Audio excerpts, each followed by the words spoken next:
Hello everyone, Stazima here, back again with another Halo commentary. Thank you so much for joining me today. Today we're going to be talking about the recently leaked Halo 4 beta gameplay. In this commentary, I'm going to be discussing some of the various things that I saw and thought as I watched the gameplay for the first time. But before I begin, I would just like to start with a quick note on leaked gameplay. A professional courtesy for me, I will not be showing any kind of leaked gameplay or images on my channel in any of my videos. That is just a respect thing that I do for the developers and the various parties that I am invested into. That's just a little caveat, but I'm sure that there's some place that you'll be able to check out the gameplay. Check a link in the description below, I'll link you straight to it. Now the gameplay itself was very fuzzy. More specifically, it was actually a VHS tape. I'm not sure where this person got their VHS recorder to record this, but it is pretty bad quality. But the good news is that the Halo 4 gameplay is definitely real, and it also looks and feels like Halo.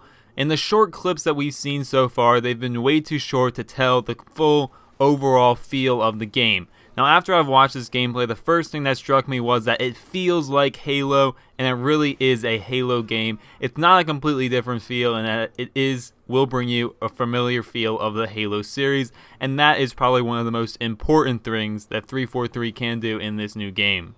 Now we'll go straight down a little bucket list that I made. The first thing that we see is the energy sword in action. A lot of people are afraid that the energy sword will be overpowered because of the sprint energy sword combination, and that the energy sword does actually dominate pretty well in this gameplay.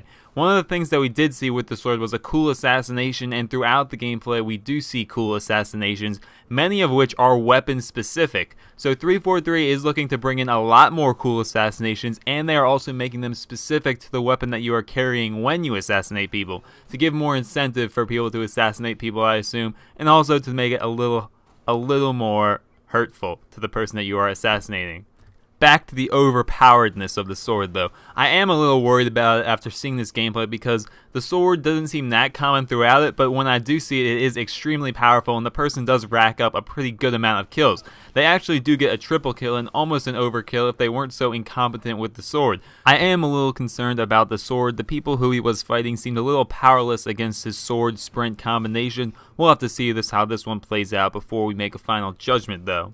Another big thing we see throughout is the instant respawns. Now the interesting thing about these instant respawns is that oftentimes the person would spawn directly near a teammate.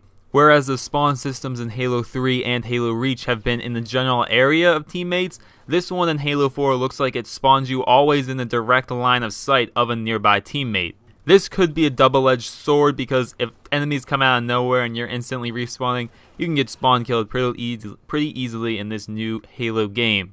Speaking of getting killed really easily, the grenade in Halo 4 seems to be as powerful as ever.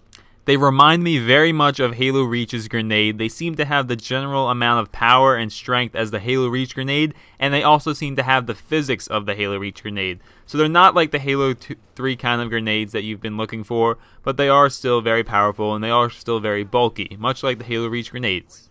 Another large change implemented was the weapon drops, and we see this a couple of times during the gameplay. Now to me, this is still the most concerning aspect of this new Halo game that we're seeing. I am a very strong dissident against random weapon drops because I like to see people have to fight for certain controls of the map with certain power weapons, but I won't delve into that too much right now. In the gameplay, we see the power weapons spawn right in front of someone after the spawn. Now I'm sure that is just coincidence, but I don't really like people grabbing power weapons as soon as they spawn because they have to work and run to get it. This person just spawned directly in front of a power weapon, picked it up, and went on his way. Not this kind of stuff I like to see in video games, but we'll have to wait and see how this one plays out fully. Once again, this is only one gameplay. We can't judge a game off of a single fuzzy VHS gameplay, now can we? Now, interestingly enough, the person who picked up this power weapon picked up a railgun. So we did get to see the railgun in action, and it is considered a power weapon from the power weapon drops. It did not strike me as being extremely powerful, but it did have a pretty good blast radius. So it is one of those weapons that you kind of shoot near your teammates, or your opponents rather, and then you kind of clean them up with the battle rifle. That's what the person did in the gameplay. It seems to me like a buffed grenade launcher, and we haven't heard much news about the grenade launcher in Halo 4, so could the railgun be replacing the grenade launcher? I think it might, because the two weapons I'm seeing are very similar to each other. I wouldn't really see the point in having both weapons in the game. On the topic of weapons, we do see the pistol a little bit.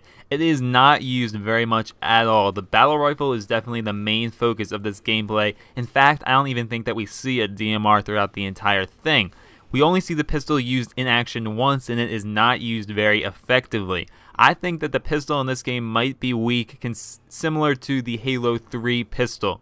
Because we already have two primary battle rifle weapons, such as the battle rifle and the DMR, I wouldn't really see the point in having a super powerful pistol along with that, and I think that's the reasoning 343 is going behind this. I'm not quite sure about the pistol strength yet, just because this is one gameplay once again, but from what I saw, the pistol looks pretty weak, not the pistol that we've seen in Halo Reach or Halo 1.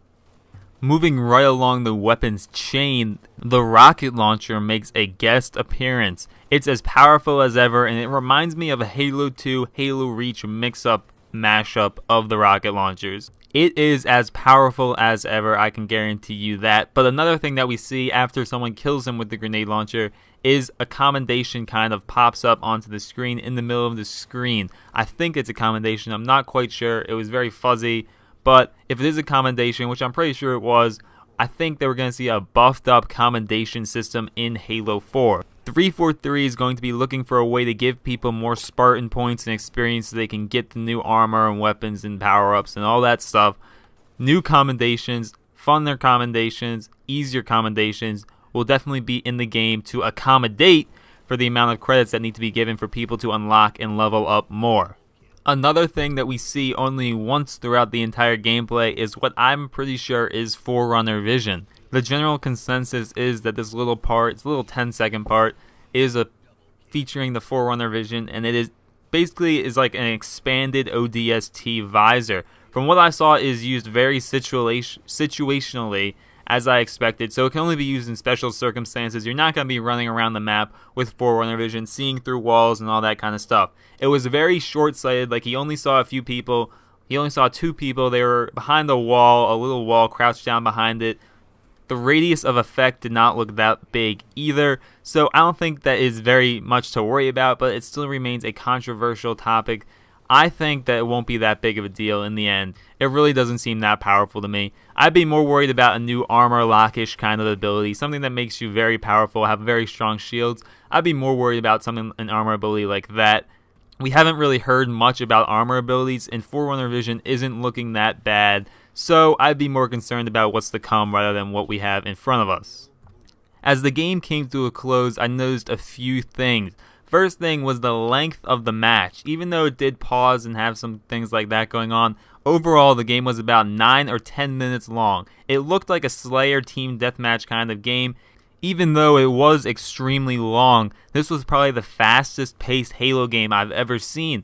From the BRs, to the instant respawns, to the power weapons, to stuff like that, people dying and respawning constantly. It was extremely fast paced. You had so many kills going on in a very short period of time actually. So this long 10-minute game with this extremely fast-paced Halo game doesn't really add up. Well, 343 is obviously looking to increase the score limit. Now, you could not see the score limit on the screen because it was so fuzzy, but I expect it to be a lot larger than the Halo Reach, Halo 3 that we've been seeing these past few Halo games. I'm not really sure how I feel about higher score limits and extremely fast-paced gameplay. Mainly because if you're getting completely destroyed by a team, you have to stay in there longer and longer and longer, or because this is Halo 4, you can just quit out and join in progress with a new game. So if people are getting destroyed in these long games and they quit out, and new people have to come and take their spots and get destroyed too. That's really the one reason I don't like longer games and I like shorter games. If the games are shorter, people are more inclined to stay and see them through. That's one of the reasons why I liked Halo 3 over Halo Reach, because Halo 3 Slayer games were very fast-paced, and they were quick and painless if you were getting totally pooped on. Well guys, that's all the time I have for this little analysis of this leaked beta gameplay is what it's being called. Right around the corner, we have E3 2012. Expect some HD Halo 4 gameplay for sure. I'm expecting a live on-stage demo of Halo 4, definitely to make an appearance. Lots of Halo 4 news is going to be coming out of E3 this week. Get pumped. I'm pumped. Thank you guys so much for watching. I will see you next time. Quick shout out to my boy Minkenstein for an awesome gameplay as usual. Thank you guys so much for watching. Sazima out.